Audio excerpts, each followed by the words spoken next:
Why Muay Thai fighters need hip flexor strength, not just flexibility. Every striking coach had told me the same thing. If you want high kicks, you need more flexibility, stretch more, do yoga, hold positions longer, get looser. They were wrong. What I actually needed was hip flexor strength. Let me show you why. My name is Kelson.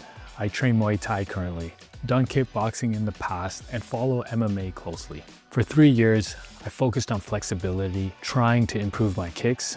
It didn't work. Then I learned what actually builds kick power for striking. It's not how far you can stretch, it's how strong you are at kick height. Here's why most fighters focus on flexibility. When you can't kick high, it feels like a range problem. Your leg won't go that high. So you think, I need more range, more flexibility, stretch more often. And flexibility does matter. If you have zero hip flexion range, you can't physically reach kick height. But here's what most people miss. Having passive range and having active control are completely different skills. You might be able to lift your leg to chest height if a partner or a coach pushes it up for you, but that's passive flexibility. But can you lift it there yourself? Can you hold it there for 10 seconds? Can you generate power from that position? That's active strength, and that's what kicks require. Think about what actually happens when you throw a kick in Muay Thai or kickboxing. You don't slowly stretch your leg up, you chamber your knee. That means you lift your knee to chest height and hold it there with control. Then you extend it from that chamber position. Then you return with balance. Every phase of that kick requires strength, just like teeps. The chamber requires hip flexor strength to lift your knee up and hold it. The extension requires quad strength and control. The return requires hamstring and hip flexor strength to bring your leg back with balance. None of that is flexibility. It's all strength at specific ranges. If your hip flexors are weak, you can't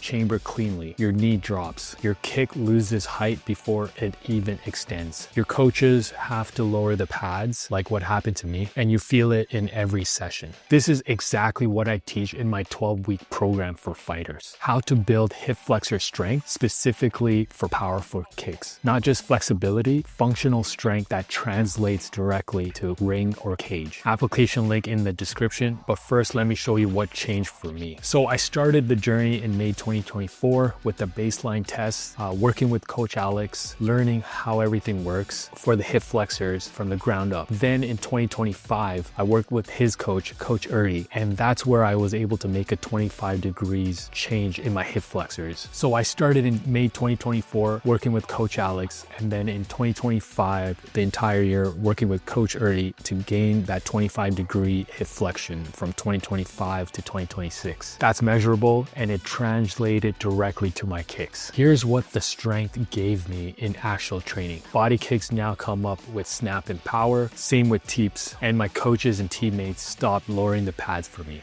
And speaking of teeps, they are higher and more controlled. I can hold my knee up in the chamber position without it dropping for a full 10 seconds plus. I have full control throughout the entire kick now to chest height. Chamber, extend, return, all of it is stable. And this applies to any striking art, Muay Thai, kickboxing, MMA, even traditional martial arts. If you throw kicks, you need hip flexor strength, not just to lift your leg up once with momentum, but to chamber, hold it, extend with power, and return with balance. All of that requires strength that flexibility alone doesn't give you. And here's something else I learned. Hip flexor strength alone isn't enough. You also need posterior chain strength, your hamstrings, glutes, and lower back. Because when you throw a kick, your kicking leg does the work, but it's your standing leg provides the stability and power that transfers. If your standing leg is weak, your hip flexors are fighting against instability. They can't generate full power because they're compensating for a weak base.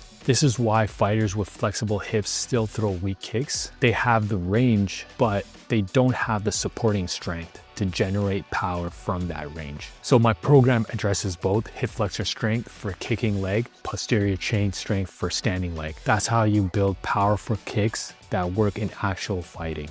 If you are a serious fighter training Muay Thai, kickboxing, or MMA, and you are tired of weak kicks despite all the flexibility work you have done, I built a 12-week program specifically for strikers.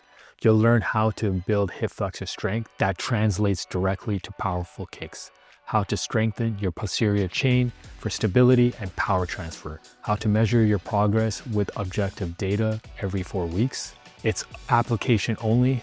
Not everyone gets accepted. If you are ready to commit to 12 weeks of systematic training with direct coaching and weekly check-ins, the application link is in the description. Follow me on Instagram @officialkelson for more behind the scenes of my training. The link is also in the description. Thanks for watching.